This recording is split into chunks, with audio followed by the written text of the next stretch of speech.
It's a quiet morning, just like any other. You've got your coffee in hand, the sun is gently rising, and you're about to step outside to enjoy your peaceful yard. But then you stop. Something doesn't feel right. You look down at the grass, and it's soaking wet. Not from dew, but from something else.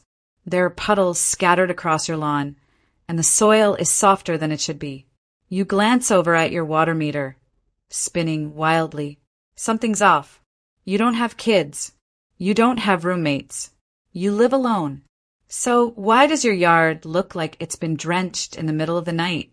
You start to panic. Could it be a leak? Maybe a broken sprinkler? But no, you don't even have sprinklers. Then it hits you. Someone's been using your hose. The water bill spikes. And it's not a small jump. This feels like someone's been running water through your house all night long. But who? You think you know your neighbors. They're all friendly enough. Except there's one. Karen. You've noticed her walking around with a clipboard, inspecting the neighborhood like she owns the place. Is she the one who's been sneaking into your yard, using your water without permission? You don't know, but you're about to find out that it's a peaceful morning in the neighborhood. The sun is just rising, and there's that quiet, almost sacred time when everything feels calm. The perfect moment for a cup of coffee in your favorite chair by the window. That's when you notice it. The grass in your yard is unusually wet, more than it should be. A puddle here, another there, and the soil strangely soft as if it's been soaked overnight. You look over at the water meter. It's spinning like crazy. What's going on? It doesn't add up. You're meticulous with your water usage.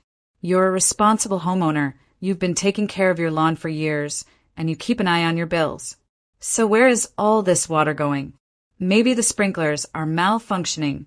But wait, you don't even have sprinklers. It's just the garden hose that you use sparingly.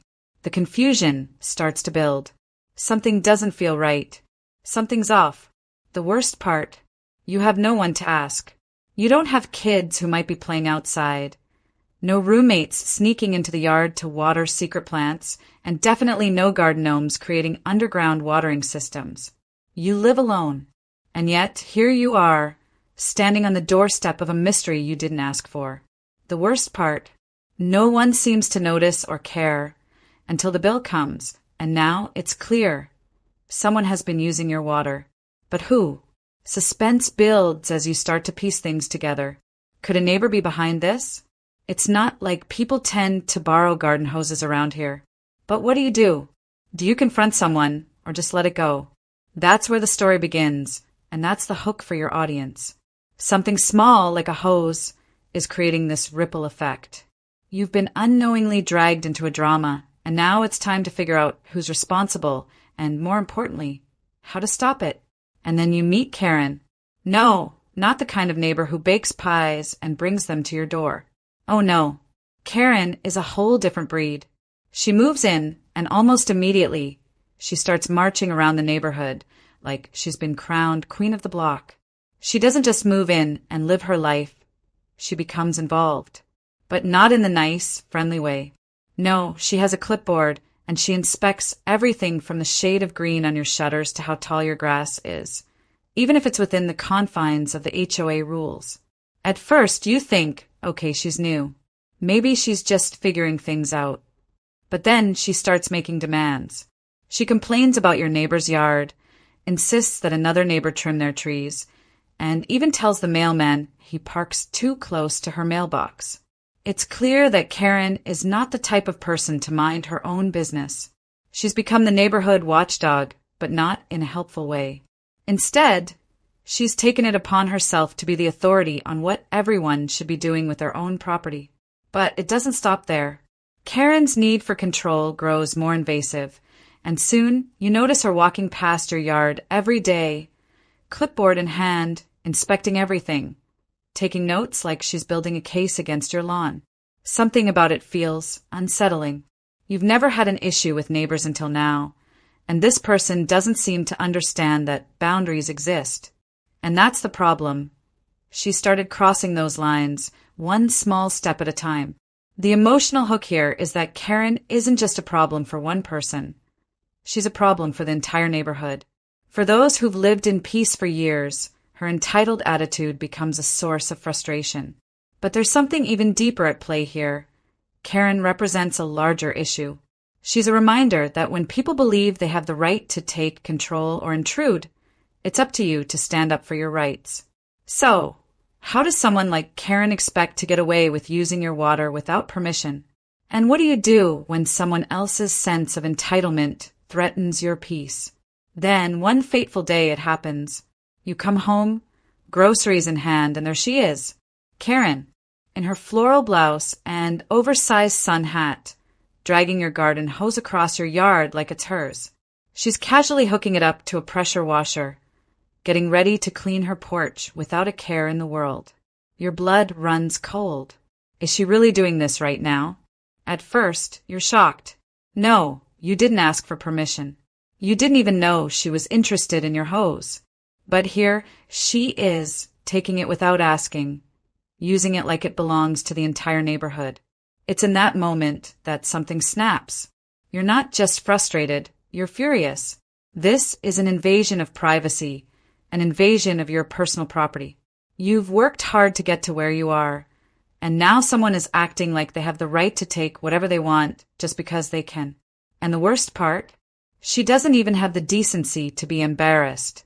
No apology, no sense of shame. She waves at you and says, "Hope you don't mind," like she's just borrowing sugar. It's beyond frustrating, it's insulting. But what do? Do you call her out, or do you just let it slide? The lesson here is clear. Don't let small invasions of your space go unnoticed. Sometimes the smallest issues can snowball into something much larger if you don't address them when they first appear. You try to do the right thing. You decide to speak to her directly. After all, you're a reasonable person, right? So, you knock on Karen's door, and when she answers, you politely ask if there's a problem with her water line. She laughs it off, dismisses it as nothing serious, and then hits you with the line that will haunt you. "I just like your hose better. The water pressure is amazing." Community property? Did she just say that? You almost choke on the words. The idea that your house, your hose, and your water could be considered communal is not only ridiculous, it's offensive. The more she talks, the more it becomes clear. She doesn't see the problem. And why should she? She's been getting away with it for who knows how long. Her sense of entitlement is staggering. And the moment she says, "We should all share, right?" you feel a deep, growing sense of injustice. But still you hold your ground. You try to explain that the water is yours and that you pay for it. It's a small request. Just don't use something that's not yours. But Karen? She won't hear it. This interaction hits a nerve. You thought she was just being a little inconsiderate. But now, you see the true character of the person you're dealing with. It's not about a hose anymore. It's about respect, boundaries, and the simple right to be left alone. This isn't just a lesson about property rights. It's a lesson in standing up for yourself, even when it feels like you're the only one doing so. The question lingers. When should you take matters into your own hands? When does it stop being about inconvenience and start being about principle? After the HOA refuses to intervene, you decide that you need a plan. You can't just sit by and let this happen, not when the system is failing you. So, you come up with the perfect plan. You'll catch Karen in the act. You install a hidden camera near the hose, making sure it's set up to capture her every move. The suspense is real now. You wait for the moment, praying she'll slip up. It's a simple plan. Catch her red-handed and finally put an end to the madness. But things don't go quite as expected. The camera footage is crystal clear, yes, but it's not just a caught-in-the-act moment. It's a game changer. The footage shows Karen dragging the hose across the yard, using it to water her plants and wash her dog. And then it hits you. This is bigger than just a neighbor stealing water. It's a reflection of something more profound. The sense of entitlement that some people carry with them and how it can consume a whole neighborhood. Your property becomes their property. Your boundaries become theirs. But now you have proof. You've done everything right, followed every rule, and still, you're the one on the defensive. It's a turning point. You've tried to play by the rules, but the system doesn't care. You've seen the hypocrisy of Karen's behavior, and now you've got the proof to back it up. And the question remains, will you stand up or will you let this slide? There are moments in life when you hit your limit. You try to be the calm, reasonable one, but eventually enough is enough. This is your moment, the tipping point. You've done everything by the book. You've politely confronted Karen. You've gone through the HOA channels, even though you knew they wouldn't be much help. You've locked up your hose, only to find it mysteriously cut. Every attempt to make her stop has been met with contempt or defiance. You're not just upset anymore. You're exhausted. You're done being pushed around. But still, you're not the type to cause a scene. You don't like confrontation. You just want this to end. But here's the thing about living in a neighborhood like yours. It's easy to feel like you're alone in these battles, that no one will back you up. The lesson here is about resilience. When the system doesn't protect you, when your patience is stretched thin, you have to be ready to do what it takes to reclaim your space. This moment is the spark. It's what forces you to think outside the box and get creative. Because if no one else is going to act, you will. And Karen won't see this coming. It's time for phase 2, the next step in this journey.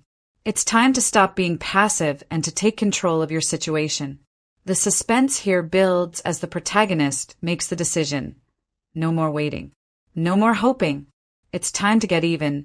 Revenge, when executed with the perfect plan, can be artful. The protagonist doesn't just want to get back at Karen. They want her to understand the consequences of overstepping boundaries. And they know exactly how to do it. They create a trap, a sewage hose rig that looks innocent at first glance. But when Karen turns on that spigot expecting to wash her car or water her plants, she gets something far worse than she could have imagined. The first few moments are full of suspense. You can picture Karen thinking it's business as usual.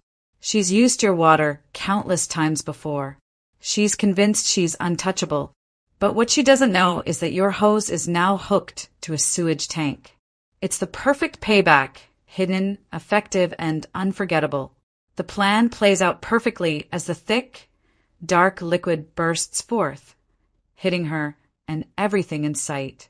It's poetic justice, but it's also a symbol of how sometimes, when someone repeatedly violates your space, they need to face the consequences. What makes this moment so satisfying for your audience is that it isn't just about revenge. It's the relief of boundaries being respected again. It's not a call for violence or anger. It's a call for accountability. Karen thought she could steal from you without repercussions, but now she's getting a taste of her own medicine. It's one thing to face consequences, but it's another thing entirely to realize you've crossed a line that even the law won't protect you from. What happens when the neighborhood finally sees the truth? The reaction is explosive. No one, not even Karen, expected what came next. The video of her sewage bath spreads like wildfire online. People in the neighborhood rally behind the protagonist. Neighbors who once kept to themselves now come forward with their own stories of frustration. They've dealt with Karen's petty complaints, her sense of entitlement, her constant invasions of personal space. Now, they see someone standing up to her, and it feels good. Your audience feels the emotional release of seeing the tables turn. It's a David versus Goliath story where the little guy, or in this case the little neighbor, finally takes control of their situation. The people who felt powerless now feel empowered. They see that standing up for what's right can yield results. The emotional hook here is powerful. Karen's reign of terror is over. The small, passive voice of one individual grows into the collective power of a community. This is a reminder that when people work together, they can topple giants, whether that giant is a single overbearing neighbor or an entire system that doesn't serve them. Now, Karen has been exposed to the world. The video of her misfortune is viral. It's everywhere. On local forums, Facebook, YouTube, even Reddit. People from across the country are watching this unfold, some laughing, some offering sympathy, but most expressing disbelief that someone could behave this way in the first place. For the protagonist, this brings both satisfaction and a tinge of discomfort. They never wanted this kind of attention. They just wanted the issue to end. But the story has taken on a life of its own. The suspense builds as Karen starts to spiral. She shows up at the protagonist's door, fuming, demanding an apology for the video, and calling for retribution. But the protagonist holds their ground, calm and collected. They don't need to apologize. The truth is clear, and Karen knows it. The emotional payoff here is immense. Finally, the truth comes out, and the public exposure of her actions becomes a lesson for everyone. The lesson here is about owning your actions. When you mess with others, there's always a chance someone will call you out. But beyond the thrill of Karen's humiliation, there's a deeper truth. Exposure forces people to face the consequences of their behavior, no matter how much they try to hide. It's not about getting even, it's about making sure the world knows what happened. After all the drama, after all the battles, the protagonist is finally able to sit back, take a deep breath, and reflect. The neighborhood is peaceful again. Karen has moved out, and while she may be gone from the block, her impact is still felt. People are no longer afraid to speak up when they're wronged. The protagonist has achieved something bigger than just solving the hose problem.